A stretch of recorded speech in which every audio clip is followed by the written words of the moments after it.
দেখেন 19 সালে তো আমরা বুথ পর্যন্ত যেতে পারছি এবং সেখানে রেজাল্টটা ইঞ্জিনিয়ারিং করা হয়েছিল। আর এবার আমাদেরকে এই রাস্তা থেকেই ফিরিয়ে দেওয়া হচ্ছে, আমাদেরকে ভিতরেও যেতে দেওয়া হচ্ছে না। আমরা তো যেখানে ভোট দেয় মানে ফিল আপ করে সেখানে যেতে চাই না, কিন্তু ভিতরে কি হচ্ছে এটা তো স্বাভাবিক। এটা তো জাতীয় নির্বাচন বলেন, যে কোনো নির্বাচন তো ভিতরে ঢুকে দেখে, কিন্তু আমাদেরকে দেখতে দেওয়া হচ্ছে না। এটা কোন ধরনের নিয়ম ওনারা করতেছেন? তাহলে তো ওই যেটা বললাম যে উচ্চ পর্যায়ে যে নেগোসিয়েশন, সেই নেগোসিয়েশনই হচ্ছে, কারচুপি নির্বাচন, ঢুকতে দেওয়া হচ্ছে না। বিশ্ববিদ্যালয়ের যারা প্রশাসন আছে তারা তো বিভিন্ন দলের প্রভাবে বিভক্ত, তাদের উপরে আমরা ভরসা রাখবো? তাদের উপর তো আমরা ভরসা রাখতে পারবো না। আমাদেরকে তো ঢুকতেই দিতেছে, আমরা তো জানতেছি না ভিতরে কি হচ্ছে, আমরা কি বলবো? 19 সালে তো আমরা প্রকাশ্যে কারচুপির খবরটা পাইছিলাম।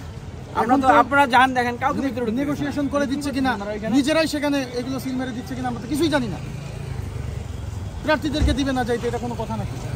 ছাত্র দলের ওরা যাইতে পারছে, শিবিরের ওরা যাইতে পারছে, শিবির যাচ্ছে, আমরা যেতে পারছি না। স্যারের দায়িত্বে উনি যে বিএনপি রাজনীতি করেন এটা সবাই জানে, উনি আমাদেরকে ঢুকতে দিচ্ছেন না।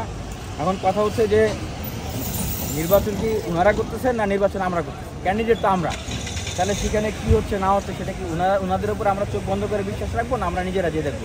যেখানে নিয়মে আছে যে প্রার্থীরা যেতে পারবে, কিন্তু আমরা তো যেতে পারতেছি না। কী হচ্ছে ভিতরে আসলে? আপনারা জিজ্ঞেস করেন যে কেন আপনারা প্রার্থীদেরকে আসতে দিচ্ছেন, আপনারা কী করতেছেন? তারা একদম সিরিয়ালের পাশে দাঁড়ায় বিতরণ করছে, কিন্তু আমাদের বলা ছিল যে 100 মিটার দূর থেকে যাতে দেওয়া হয়। তারা লিফলেট থেকে শুরু করে কার্ড, ছোট কার্ড থেকে শুরু করে সব কিছুই কিন্তু বিতরণ করেছে, কিন্তু এটা নিয়মে আমাদের ছিল না। ছিলাম ভূতত্ত্ব বিভাগে, সেখানে ঢুকতে দেওয়া হচ্ছিল না। তারপরে সাংবাদিকদের সাথে কথা বলে, সেখানে যারা দায়িত্বশীল ছিলেন তাদের সাথে কথা বলে আমাদেরকে যেতে দেওয়া হয়েছে। এরপরে আমি নিজে ভোট দিতে গিয়েছি সিনেট ভবনে, এরপরে টিএসসিতে গিয়েছি, সেখানে ঢুকতে দেওয়া হয় নাই। তারপরে এখানে এসেছি, এখানেও আর কোনো জায়গায় ঢুকতে দেওয়া হচ্ছে না আমাদের। অথচ ছাত্রদল শিবির প্রত্যেকটা বুথ কেন্দ্রে প্রত্যেকটা বুথ কেন্দ্রে তারা প্রবেশ, সিনেট ভবনে তারা প্রথমেই প্রবেশ করে। কোথাও তাদেরকে ঢুকতে না দেওয়া হলে তারা ঢুকে যাচ্ছে, তাদেরকে বাধা দেওয়া হচ্ছে না। আমার নির্দিষ্ট কিছু, অবশ্যই নির্দিষ্ট কিছু বলতে ছাত্রদল এবং ছাত্র শিবির তারা নিয়মটা করেছে কাউকে ঢুকতে দিবে না, কিন্তু ছাত্রদল এবং ছাত্র শিবিরের ক্ষেত্রে এই নিয়ম প্রযোজ্য না, তারা ঢুকে যাচ্ছে।